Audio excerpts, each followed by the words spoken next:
We're rolling right now. You know, here we are down here at the courthouse, and we have people that are giving their word out and making awareness about the family courts.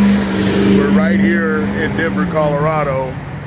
This is our courthouse, that's our Capitol building, and this is the heart of one of the most beautiful places in the country with the cannabis issues, but here we have a real issue that has to be addressed, and we're going to have these people explain to us a little bit about what they're doing. Hi, my name is Rodney. Who are you guys? I'm Debbie Carroll. I have a podcast tonight called The Fourth Branch. You can access it on Facebook, and it's capital T, lowercase h-e, capital F-O-U-R-T-H, capital B, and lowercase r-a-n-c.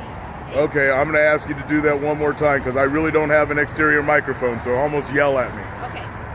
Hi, my name's Debbie Carroll, and I have a podcast at The Fourth Branch. You can find it on Facebook, capital T, lowercase h-e, capital F, lowercase o-u-r-t-h, capital B, lowercase r-a-n-c-h. We came out today, we walked from the Lindsay Flanagan Courthouse, then we went to the Denver District Courthouse, and now we are at the State Supreme Courthouse. Why? Because we had a victory. We actually have an adoption overturned today. For the first time, I think, in Colorado history, I'm not positive about that. It's really hard to overturn an adoption. They are stealing children.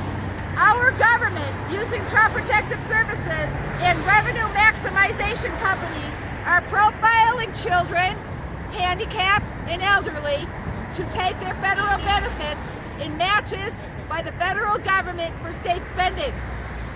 The state keeps that money using representative payees in the Department of Human Services and Adult Protective Services, and they're targeting, profiling, and running through the courts only for the profit of the state. The family members are torn from their families without evidence. These are administrative courts, and they get by with allegations. They can have no credible evidence or fact-based evidence, and they are allowed to steal children first. So you say you had an adoption overturned today. Yes. And that is a great victory. What was that? What were the circumstances behind that made overturning that adoption so important? That was Rob Manzanares. He has fought for 9 years since his girlfriend was 7 months pregnant. He's been fighting in Colorado courts. She went to Utah, where it is believed that labor was induced in order for her to give birth prematurely in another state. She then adopted her child to her brother and sister-in-law, and this should be plastered all over the Denver Post. It has been 9 years and $400,000 later to get this adoption overturned because of deceit and deception by the adoptive parents and the biological mother. Rob Manzanares and his family have never stopped fighting. That's what it takes. That's what we're going for. We're here to educate people that our government can steal your rights to your own biological children. That is beautiful that you're out here making that aware. It's terrible that such a thing has happened. And yourself? I am with Face Us. We have about 40 families in Colorado been robbed by probate courts. They are a lot of our elderly are being put in nursing homes. Your trust and your wills are not safe in this state. Not only that, but it's a national epidemic, $4 trillion industry that the courts are using as a business to rob our families in probate court. So be careful of your assets and your parents. You are not safe in this state nor any other state. They drug the children, they drug the elderly, and they drug the handicapped, and they get kickbacks from the pharmaceutical companies. So how can people get in contact with you? Right here. Got one card right here. It's called Face Us. Families Against Court Embezzlement Unethical Standards. Say that again? Families Against Court Embezzlement Unethical Standards. And you are? Robin Austin. Hi, Robin. How did you get involved? in this action, I saw the actions of the court in relationship to my girlfriend.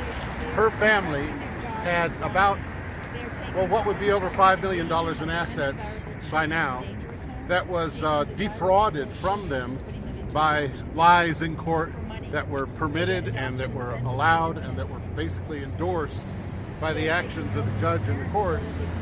And when I saw how simple it was for people to come in and take what does not belong to them just by telling a bunch of lies, and how those lies are treated in court as though that's some kind of evidence, I realized that we have a very corrupt court system, and that unless we correct that, it doesn't matter what other changes we try to make, because ultimately the court is where things are decided as to the laws in our country, and if we can't correct that, then we're losing our country.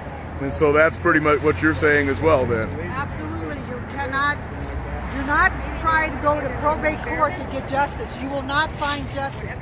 The only ones that win are the attorneys, the judges. All of them win. Families lose everything.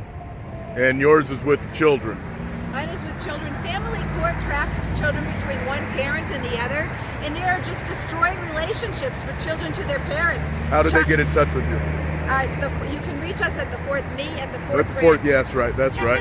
And you were talking to me earlier, and you are? My name is Halina Topa, and I'm over here because of parental alienation syndrome. Parental alienation syndrome. Parental alienation. How does PASS work? What does that mean? Parental alienation syndrome. Uh-huh. This is where child is taken hostage by the bad parent, okay, and it's forced to turn against his parent, against the good parent, and the judges and the police and everything are completely oblivious. It's almost like a joke. Has this happened to you personally? It's happened to me, and that's called parental alienation syndrome, and it's extreme mental abuse on children. Mental abuse on children and other parents? Extreme mental abuse, because the child has to betray the parent that they love in order to prevent being abused by a monster. Oh. Okay, so, and then returning the child, that's what happened in my case, they're returning the child to the monster. So my message to authorities is, give the child to the crazy parent, because the insane, the dangerous parent is very calm because you're helping him kidnapping the child. Now you were saying there is another action taking place down on Welton Street? Yes, and 16 in Walton right now there is a gentleman, he is known as the Fuck the Cops guy. Do you know his name? His name is Eric Brent. I know Eric. I love Eric. Everybody loves Eric. Yeah. Yes. He's my buddy. Yes. Yeah. So, all right. Do you want to be on camera? All right. Thank you very much. Say your name again. Halina Topa. I just like to hear you say it. That's so cool. Hi, Halina. I do everything sexy. Yeah, you do. Hi, I'm Psycho Willie, CYKO Willie. I am here today representing the Colorado Fathers' Rights Movement. I love that. Go ahead and talk a little bit more about that. Yeah, personally, 541 days ago, my son was parentally kidnapped legally due to there being no legislation to protect children from parental alienation.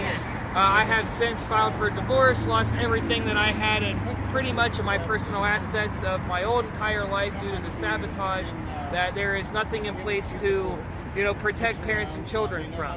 I'm working with a group of people that are actively sitting down with the laws and with a fine-tooth comb trying to figure out how to... Who are they? Is that an organization that we can say on camera? Yeah, I'm actually working with Lane Lawrence of the Lawrence Law Firm.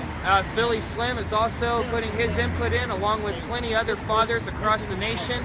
I don't know how they all feel about having their names mentioned, but I know that if you get involved with the Fathers' Rights Movement, especially the Colorado chapter, you'll be able to get access to plenty people. We're also developing parental alienation support groups and kind of like a reach out and sponsor based system so that we can have bad moments instead of bad days anymore. 17 to 21 parents a day are killing themselves due to the terrorists that their souls are being subjected to, having their hearts torn out over their kids being taken and no no help being available, and if you don't have buckets and buckets of money, and as I'm finding out, tens of thousands and hundreds of thousands of dollars later still doesn't help parents become reunited with their children. So we're starting to develop a system to where we can actively combat what we have going on while helping the parents who are in this mess, while trying to change the laws so that if my son finds himself in a position of no longer wanting to be married to somebody, that there can be an amicable decision with a system in place that will support that, instead of a system in place that supports parent kidnapping and parental alienation. That parental alienation syndrome seems to have like a cross boundary. It doesn't matter if it's male or female. No, it also seems that you have some very, very pertinent issues when it comes to how the custody of children should be applied when it comes to the court. 50-50 shared parenting, a proposed standard, and that there should be evidence of a criminal standard if you are going to deprive a child of his loving relationship or her loving relationship with their other parent. There should be some evidence of a criminal standard before you're going to subject a child to not being with their other parent. My son cries out every day against his tormentors to be released from his prison, only guilty of a crime of loving his father. We've got to come together, families. We have to change the laws, and they have to have an interest of protecting children from adults who can't put their personal issues and their personal hatred aside. And, one step further, if you don't support the change in laws, then you're not going to be holding your job as a lawmaker much longer, because it is not just me and it is not just these families that are victims. We are tired, and we are growing together, and we are unifying our personal batters into a war. We will protect our children so that our children do not have to face the same menace that we find ourselves victim to today. And we appreciate that, and thank you for putting in the hard work. I know some people see this as an uphill battle. Of course, we have your signs that are, talking about this issue, and you guys have put out a lot of effort to, here, let's see all of that right quick, because that's kind of important for people to understand that, it is, watch out, brother. Hey, man, can we, excuse me, sir, can we get the whole sign? I don't mind if you get behind it, because you don't want to get behind it. You would rather get in front of it? Okay. Get away from your work. But here, everybody here has a personal story to tell. Did you want to say something? I walked right by you and didn't say hi to you. Yeah, and you have an interest in this? Not really, but I'm just helping them. And so you're an interested party. But okay, so just helping. And you guys see that we're right here in front of the Colorado State Supreme Court and of Appeals, and all of this is about how CPS is an agency that has caused a lot of concern amongst parents, and it is one of those agencies now that has really come into the limelight with pedophilia rings going on and children abuse, and as was stated here, also parental alienation syndrome. So I have the parental alienation syndrome people here, and also those who have had their families and loved ones taken away from them because of situations by probate court, etc. So you guys know that it is important for us to get out in front of these things and be able to talk to these people. If you have any more interest, contact me on my Facebook, contact me on my YouTube page, and we'll make sure that these people get the dues deserved. Thank you for tuning in. My name is Rodney Dean. We'll talk to you soon.